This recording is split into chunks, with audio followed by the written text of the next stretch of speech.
بسم اللہ الرحمن الرحیم. شکریہ شیخ صاحب.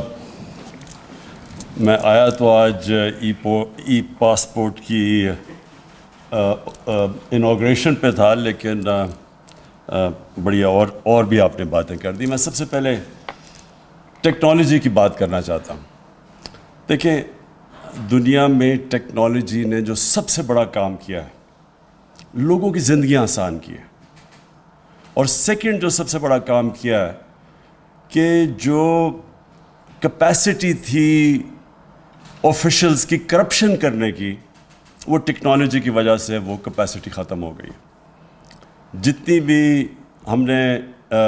بھی آپ ایکسپیریمنٹ کریں، اپنے تجربے سے دیکھیں، تو آج سے 22 سال پہلے شوکت خانم نے ہم نے پیپر لیس اپنا سارا سسٹم کر دیا تھا، اور ساری ہم نے ٹیکنالوجی کی وجہ سے سب کچھ، کوئی گنجائش نہیں رکھی کہ پرچیاں چلیں یا کچھ چلیں جس کی وجہ سے بڑی لیول پہ کرپشن ہوتی تھی. اور اتنا زیادہ فرق پڑا ہاسپٹل پہ کہ ایک دم جیسی آپ نے پیپر لیس ہاسپٹلس کے سسٹم کیے، کرپشن بھی چھوٹی موٹی جو دوائیوں کے اندر پرچیوں پہ ہوتی تھی وہ ختم ہو گئی، ٹرانسپیرنسی آ گئی. اگر کوئی بھی غلطی ہوتی تھی تو وہ 2 منٹ کے اوپر پکڑی جاتی تھی. تو میں نے تب سے سوچا تھا کہ پاکستان کے اندر یہ جو پیٹی کرپشن ہے، دیکھیں 2 قسم کی کرپشن ہوتی ہے. ایک ہوتی ہے بڑے پیمانے میں، مثلا بڑے بڑے کانٹریکٹس کے اوپر کرپشن کی جاتی ہے. مثلا نیشنل ہائی وے اتھارٹی، اس پہ جو کرپشن کی گئی ہے وہ آپ اندازہ نہیں لگا سکتے، جو ملک کو نقصان پہنچاتی ہے. کہ اگر 2013 کے کانٹریکٹس جو نیشنل NHA کے کانٹریکٹ سڑکوں پہ دے رہے تھے، اور 2021 میں 23 کروڑ فی کلومیٹر کم پہ دے رہے تھے، تو آپ خود اندازہ لگائیں کہ کتنا زیادہ مارجن تھا جس کے اوپر پیسہ بن رہا تھا فی کلومیٹر. اور ہم نے جب وہ کیلکولیٹ کیا جتنی سڑکیں بنائی گئی، تو 1000 ارب روپے کی اس کے اوپر سائفن آف کیا گیا تھا. پیسہ سڑکوں سے نکالا گیا تھا، لوگوں کی جیبوں میں گیا تھا. تو یہ ساری چیزیں جیسی آپ ای ٹینڈرنگ کرتے ہیں، جتنی آپ ٹیکنالوجی کا استعمال کریں گے، یہ کرپشن نیچے آ جائے گی ملک میں. تو مجھے اس کی سب سے زیادہ خوشی یہ ہے کہ جو عام ہمارا اس ملک کا جو مزدور، جو سب سے بڑا اثاثہ ہے، جو جا کے باہر محنت کرتا ہے، 12 گھنٹے کام کرتا ہے، اپنی سیونگز پاکستان بھیجتا ہے، اور اس کے اوپر یعنی ریکارڈ ریمیٹنسز آئی ہیں پاکستان میں. 31 ارب ڈالر کی ریمیٹنسز آئی ہیں، جس کی وجہ سے اللہ کا کرم ہے کہ ہم ان مشکل حالات میں، جب تیل کی قیمتیں آسمانوں پہ چلی گئی ہیں اور ہمارا جو کرنٹ اکاؤنٹ بیلنس ہے وہ افیکٹ ہوا ہے اس کی وجہ سے. کیونکہ جب تیل اتنا اوپر چلا جائے، ساری چیزیں مہنگی ہو جاتی ہیں، امپورٹس مہنگی ہو جاتی ہیں. تو یہ ہمارے بیرون ملک پاکستانی محنت کش لوگ ہیں جن کی پیسے کی وجہ سے آج ہماری اکانومی سسٹینیبل ہے.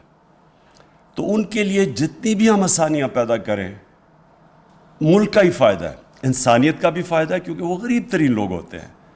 جس طرح میں نے کہا، 12 گھنٹے کام کرتے ہیں، پیسے سیو کرتے ہیں، گھر بھیجتے ہیں. اور میں نے بڑی مشکلات کا ان کو سامنا کرنا پڑتا ہے. ایئرپورٹ کے اوپر بیچارے پھنس جاتے ہیں، پھر جا کے جدھر وہ آفیسز میں جاتے ہیں بیچارے دھکے کھاتے پھرتے ہیں. تو یہ جو شیخ صاحب انٹیریئر منسٹری کو میں آج خراج تحسین پیش کرتا ہوں، اور نادرا کو بھی، کہ آپ نے یہ مل کے یہ جو ای پاسپورٹ بنایا، اور یعنی آپ نے اپڈیٹ کر دیا پاکستان کی بھی، یہ جو سسٹمز ماڈرن کر دیے کہ اب کوئی کیوز نہیں کرنے پڑیں گے. جس کے پاس ای پاسپورٹ ہوگا وہ سیدھا گیٹ سے نکل جائے گا بیچ میں. تو یہ جو ایئرپورٹس کے اندر مسئلے آتے ہیں، اور خاص طور پہ عام لوگوں کو، وہ بھی چلے جائیں گے. سیکیور بھی ہے، جس طرح آپ نے کہا کہ اس میں سیکیورٹی چیکس ہیں، پاسپورٹ سیکیور بھی ہو جائے گا. اور یہ جو مجھے اس سے بھی زیادہ خوشی یہ ہے کہ ٹورزم میں یہ بڑا فائدہ پہنچائے گا. دیکھیں، پاکستان کا جو فیوچر ہے نا، اس پہ ٹورزم بہت بڑا رول پلے کرے گی. ہمارا اس وقت مسئلہ ہے کہ جیسے جیسے ہماری ایکسپورٹس اوپر جا رہی ہیں لیکن ابھی بھی ہماری امپورٹس اس سے بہت زیادہ ہے. تو وہ جو گیپ ہے، ٹریڈ گیپ جسے کہتے ہیں، وہ ہمیں جب تک ہماری ایکسپورٹس کی کیپیسٹی بڑھتی نہیں جاتی کہ ہم ایکسپورٹس اپنی امپورٹ سے آگے لے جائیں، تب تک یہ جو گیپ فل ہو سکتا ہے. ایک تو ریمیٹنسز سے اوورسیز پاکستانی کرتے ہیں، دوسرا ٹورزم. پاکستان ایک وہ ملک ہے جس کو اللہ نے اس طرح کی ویرائٹی دی ہے کہ ہم ہر قسم کی ٹورزم اٹریکٹ کر سکتے ہیں، لیکن ہم نے کبھی توجہ نہیں دی ٹورزم کے اوپر، اور ٹورسٹ کے لیے آسانیاں نہیں پیدا کی. ہم نے ریزورٹس کے اوپر کبھی سوچا نہیں. ہم نے ٹورزم کو ابھی انڈسٹری بنایا ہے، اس کو پہلے انڈسٹری بنانا چاہیے تھا، اور انسینٹیوائز کرنا چاہیے تھا کہ باہر سے آئے لوگ انویسٹ کریں ریزورٹس کے اوپر. اصل میں ٹورزم صرف ایک ٹورسٹ آ جاتا ہے ملک میں، اس سے فائدہ نہیں ہوتا. ٹورسٹ ملک کے اندر آ کے جب پیسہ خرچ کرتا ہے تو ملک کو فائدہ ہوتا ہے. اس کے لیے ریزورٹس چاہیے، اس کے لیے ہم نے کبھی ان کو انسینٹیوائز نہیں کیا. ہم نے بہت بڑی ایک کام کیا ہے کہ ہم نے اسکردو کو انٹرنیشنل ایئرپورٹ بنا دیا. اس کا مطلب یہ کہ ڈائریکٹلی لوگ اب اسکردو آ سکیں گے، نہیں تو وہ آ کے بیچارے یہاں پھنستے تھے کہ موسم خراب ہوا ادھر اسلام آباد میں. لوگوں کے پاس ٹائم نہیں ہوتا کہ اگر مثلا میری 2 ہفتے کی چھٹیاں ہیں، اب میں 2-3 دن یا اسلام آباد میں انتظار نہیں کر سکتا کہ فلائٹ آئے تو میں اسکردو جاؤں. تو یہ جو اب ہم سٹیپس لے رہے ہیں، اور پھر اس کے ساتھ ای پاسپورٹ کو ٹورسٹ آتا ہے اس کے لیے آسانیاں پیدا کریں، اور اس سے بہت آسانیاں پیدا ہوں گی. تو یہ جو ہماری انشاءاللہ ٹورسٹ انڈسٹری کو جو چیزیں انسینٹیوائز کرتی ہیں، جس میں ایک ای پاسپورٹ بھی ہے، اس سے یہ ہوگا کہ اس ملک کا آگے جا کے جو پورا پوٹینشیل ہے، جو ہم ابھی تک اس کا پوٹینشیل کے قریب بھی نہیں پہنچ سکے، یہ اللہ کی اس نے ہمیں یہ تحفہ دیا ملک کہ اس کا ہم سوچ بھی نہیں سکتے کہ یہ کدھر سے کدھر پہنچ سکتا ہے اور یہ ملک کتنا خوشحال ہو سکتا ہے. آخر میں شیخ صاحب آپ نے بات کی یہ جو پولیٹیکل کرائسس ہے. دیکھیں یہ پولیٹیکل کرائسس تو ملکوں میں آتے رہتے ہیں، کوئی نئی چیز نہیں ہے. پارلیمنٹری ڈیموکریسی کے اندر کرائسس آتا رہتا ہے. کبھی مثلا لوگوں کو اپنی پارٹی کے اندر کانفیڈنس چلا جاتا ہے. نو کانفیڈنس ووٹ ایک جائز جمہوری طریقہ ہے. اس کرائسس کا یہ ہے ایک فورن امپورٹڈ کرائسس. یہ ایک باہر سے سازش ہے پاکستان کے خلاف، اور یہ سازش تب سے ہوئی جب سے وہ لوگ جو باہر سے پاکستان کو ایک ٹیلی فون کال کے اوپر کنٹرول کرتے تھے، ایک ٹیلی فون کال پہ ہمارے سے چیزیں منواتے تھے ہمارے نیشنل انٹرسٹ کے خلاف، وہ لوگ برداشت نہیں، ان کو عادت نہیں ہے کہ پاکستان میں کوئی ایسی لیڈرشپ ہو جو اپنے ملک کے انٹرسٹ کے لیے فیصلے کرے، کسی اور ملک کے انٹرسٹ کے لیے اپنے ملک کے لوگوں کے مفادات قربان نہ کرے. جو وار آن ٹیرر میں آپ کے سامنے ہوا ہے کہ تباہی ہوگی پاکستان کی، کوئی ایک مجھے بتا دے کہ اس جنگ میں شرکت کر کے کیا فائدہ ہوا؟ صرف نقصان ہی نقصان ہوا. ہمارے معاشرے کے اندر جو بیچارے، اور خیر میں تو کتنے ہسپتال گیا، لوگ بیچارے کسی کی ٹانگیں نہیں ہیں، بازیں نہیں ہیں، کوئی پیرالائز ہو گئے جو بچے تھے. یہ بومب اٹیکس جو ہوئے تھے 80,000 لوگ ہمارے مر گئے. لیکن جو قبائلی علاقے کے لوگوں سے ظلم ہوا ہے، ہم تو دور تھے یہاں، ہمیں تو پتہ نہیں ان سے کیا ہوا ہے. جہاں ڈرون اٹیکس، وہاں جو تباہی مچی، وہاں 35 لاکھ لوگوں نے نقل مکانی کی. زکوٰۃ دینے والے اوور نائٹ زکوٰۃ دینے والے بن گئے. کسی نے نہیں پوچھا کہ یہ کیوں ہوا. یہ سب کچھ ہر چیز کی پوسٹ مارٹم ہوتی ہے، اس لیے کہ ہم نے اپنے ملک کے انٹرسٹ کو قربان کیا کسی اور ملک کے کو فائدہ پہنچانے کے لیے، جس نے اپریشیٹ بھی نہیں کیا.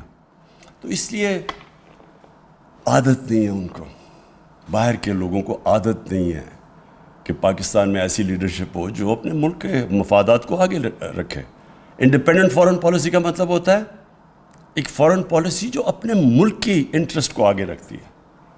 تو یہ جو سازش ہے، یہ انشاءاللہ میں نے مینشن کیا کہ میرے پاس ڈاکیومنٹ ہے، وہ آج ڈاکیومنٹ میں سینئر جرنلسٹ کو اب دکھاؤں گا۔ لوگ سمجھتے ہیں نا جی کہ کوئی ڈرامہ ہو رہا ہے، یہ ڈرامہ نہیں ہو رہا، ہم صرف یہ دیکھ رہے تھے کہ ہم اپنے ملک کے انٹرسٹ کو پروٹیکٹ کرنا چاہتے ہیں، اس لیے ہم وہ پوری طرح لوگوں کو بتا نہیں سکتے کہ وہ کن ممالک یا کن یعنی کون سے لوگ تھے باہر جنہوں نے یہ ہمیں یہ جو دھمکی دی ہے۔ لیکن کیونکہ اس کو شک کیا جا رہا ہے کہ شاید عمران خان کوئی اس طرح اپنی حکومت بچانے کے لیے اس طرح کر رہا ہے، اس لیے میں نے آج فیصلہ کیا میں ٹاپ پاکستان کے صحافیوں کے ساتھ وہ شیئر کروں گا۔ میں یہ جو لوگ انجانے میں سازش کا حصہ ہیں، ان کو نہیں پتا کہ وہ کتنی بڑی سازش کا حصہ ہے، ان میں سے جو ہماری الائڈ پارٹیز ہیں ان میں سے ایک ایک کو بلواؤں گا، ایک آدمی نمائندے کو بلواؤں گا، ان سے شیئر کروں گا، بتاؤں گا کہ یہ ڈاکیومنٹ ریل ہے۔ اور میں یہ جو کہہ رہا ہوں نا لوگوں کو کہ بہت بڑی سازش ہے، یہ جتنی میں کہہ رہا ہوں اس سے زیادہ سازش ہے، اور وہ ڈاکیومنٹ کے اندر واضح ہے۔ تو شیخ صاحب آج میں ان سب کو دکھاؤں گا تاکہ لوگوں نے جو فیصلہ کرنا کرے، لیکن کم از کم فیصلہ کرتے وقت یہ سوچ لیں کہ جو بھی آپ فیصلہ کریں گے کہیں آپ ایک بہت بڑی انٹرنیشنل سازش جو پاکستان کے خلاف ہو رہی ہے اس کا حصہ نہ بن جائیں۔ شکریہ۔